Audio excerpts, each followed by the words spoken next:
우리가 심판대 앞에 섰을 때 하나님께서는 어떤 기준으로 우리를 심판하시는지 아시나요? 우리가 사랑을 어떻게 어떤 식으로 했느냐에 따라서 우리의 상급이 결정됩니다.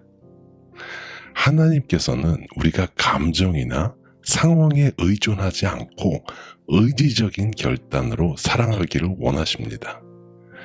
즉, 누군가를 사랑하는 것은 단순히 감정적인 애정이나 호감을 느끼는 것이 아니라 하나님의 뜻에 순종하여 행동하는 것입니다. 다른 사람들, 특히 원수나 싫어하는 사람들을 사랑하는 것은 매우 어렵습니다. 성경은 그것이 참된 신앙과 사랑의 본질임을 가르치십니다. 하나님이 원하시는 우리의 마음과 생각을 한번 말씀해 보겠습니다. 하나님께서는 우리가 이런 사랑을, 이타적인 사랑을 실천할 때 다음과 같은 마음을 가지시길 원하십니다. 우선 용서하는 마음을 가지시길 원하십니다. 서로 인내하며 누구에게 불평할 일이 있거든 서로 용서하되 주께서 너희를 용서하신 것 같이 너희도 그리하고. 골로새서 3장 13절 말씀. 하나님은 우리가 상대방의 잘못을 넘어 용서하는 마음을 품기를 원하십니다. 미워하는 감정이나 상처는 자연스럽게 사라지지 않지만 용서하려는 결단을 통해서 사랑할 수 있게 됩니다. 사랑이 시작되는 것입니다. 우리는 사랑할 때 다른 사람의 잘못에 집중을 하는 것보다는 자신을 돌아보는 겸손한 마음이 필요합니다. 바울은 나는 죄인 중에 괴수라 라고 말을 했죠. 하나님은 우리가 상대방의 잘못을 넘어 용서하는 마음을 품기를 원하십니다. 미워하는 감정이나 상처는 자연스럽게 사라지지 않지만 용서하려는 결단을 통해서 치유가 시작됩니다. 용서하라는 그 결단 없이는 사랑할 수가 없습니다. 우리는 자신을 돌아보는 겸손한 마음을 갖고 다른 사람의 잘못만 보지 말고 자신 역시 하나님의 용서를 받은 죄인임을 기억해야 합니다. 겸손은 사랑의 시작이며 다른 사람을 판단하거나 정죄하지 않고 이해하려는 마음을 갖게 해야 합니다. 하나님의 사랑을 닮아가려는 마음을 가져야 해요. 그건 의지적으로 가져야 합니다. 우리가 아직 죄인 되었을 때 그리스도께서 우리를 위하여 죽으심으로 하나님께서 우리에 대한 자기의 사랑을 확증하셨느니라. 로마서 5장 8절에 말씀하십니다. 우리는 하나님께서 원수 되었던 우리를 먼저 사랑하셨음을 기억하며 그 사랑을 본받아야 합니다. 감정이 따라오지 않더라도 하나님께 순종하며 행동으로 사랑을 실천해야 합니다. 사랑은 감정이 아닙니다. 감정이 나중에는 중요하지만 처음에는 절대 감정이 아니에요. 하나님이 인정하신 사랑의 한계는 어디까지일까요? 그것은 조건 없는 사랑입니다. 무한한 사랑을 원하세요. 예수님께서는 네 원수를 사랑하라. 마태복음 5장 44절 말씀 그렇게 명령하셨습니다. 이는 사랑의 대상을 모든 사람으로 확정하라는 뜻입니다. 확정하라는 뜻이에요. 사랑은 상대방 행동에 따라 달라지는 조건적인 것이 아니고 심지어 박해하는 해를 끼치는 사람들에게까지 사랑을 베풀어야 합니다. 스데반 집사가 자기에게 돌을 던지는 사람들을 위해서 축복을 했습니다. 전 이걸 보면서 정말 이게 가능할까 생각을 했어요.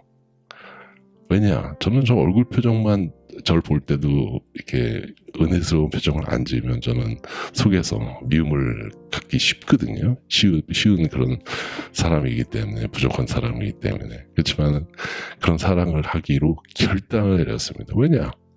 그것밖에 선택할 수 있는 적이 없어요. 순종밖에는 없습니다. 사랑이 친구를 위하여 자기 목숨을 버리면 이보다 더 큰 사랑이 없나니. 요한복음 15장 13절 말씀. 하나님은 희생적인 사랑을 원하십니다. 하나님은 우리가 나 자신을 희생해서라도 상대방을 섬기고 용서하는 것을 원하십니다.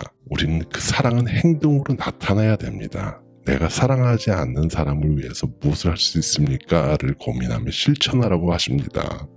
사랑은 말이나 감정이 아닌 행동으로 증명됩니다. 사랑하기 위해서 필요한 믿음과 노력을 해야 하는 거예요. 사랑은 노력입니다. 그리고 하나님의 도움을 구해야 합니다. 하나님께 내가 사랑하기 어려운 사람을 사랑할 수 있는 힘과 마음을 주세요 라고 결단을 하고 그렇게 기도를 하고 그 다음에 순종해서 한 발 한 발 성령님과 동행해서 나아가는 것입니다. 우리의 힘으로는 불가능합니다. 그렇지만 성령님, 하나님은 불가능한 것이 없으십니다. 그래서 성령님의 도우심으로 가능해지는 것입니다. 그리고 사랑은 훈련입니다. 사랑은 본능이 아니라 훈련과 노력의 결과인 겁니다. 상대방을 위해 작은 행동, 기도하거나 친절한 말 한마디를 지속적으로 실천하면서 마음이 점차 변화되는 것이에요. 그리고 상대방을 하나님의 관점으로 바라봐야 합니다. 우리가 미워하는 사람도 하나님이 창조하신 존재며 그들도 구원을 받아야 할 하나님의 자녀인 것입니다. 그들을 하나님의 눈으로 바라보고 사랑하려고 노력해야 합니다. 예수님의 심판대 앞에 서서 그 사랑한 거 가지고 칭찬을 받거나 정말 꾸지람을 받습니다. 얼마나 중요한 것이에요. 하나님 사랑, 이웃 사랑. 그러기 위해서 하나님께서는 우리가 감정적으로 완벽해지기를 바라시는 것이 아닙니다. 그렇게 될 수 없어요. 감정의 문제가 아니고 순종과 의지의 문제입니다. 우리가 그분의 명령에 따라 원수나 미운 사람을 위해 기도하고 선을 행하려는 노력을 할 때 하나님은 그것을 사랑했다라고 부풀려서 인정하시는 것입니다. 가장 중요한 것은 우리의 행동과 태도 속에서 하나님의 사랑이 드러나는 그런 행동을 하는 것입니다. 이를 통해 우리는 하나님을 기쁘시게 할 수 있습니다. 여러분, 사랑하는 건 쉬운 일 아닙니다. 오즈의 마법서에서 그 심장이 없는 깡통 로봇가 있었잖아요. 근데 그게 죄송합니다. 헷갈려서 잘 모르겠는데 그 심장이 없는 깡통 로봇가 오즈의 마법사를 만나면서 심장을 받기 위해서 노력을 했어요. 그랬는데 그 도중에 자기가 사랑하는 법을 배우고 노력하고 하면서 심장을 얻게 되는 것입니다. 사랑을 얻게 되는 거예요. 사랑은 노력입니다. 훈련을 통해서 이루어 나가는 것이고 성령님 없이는 성령님께서 도우시지 않으시면 우리는 절대로 사랑할 수 없습니다. 여러분, 우리 사랑합시다.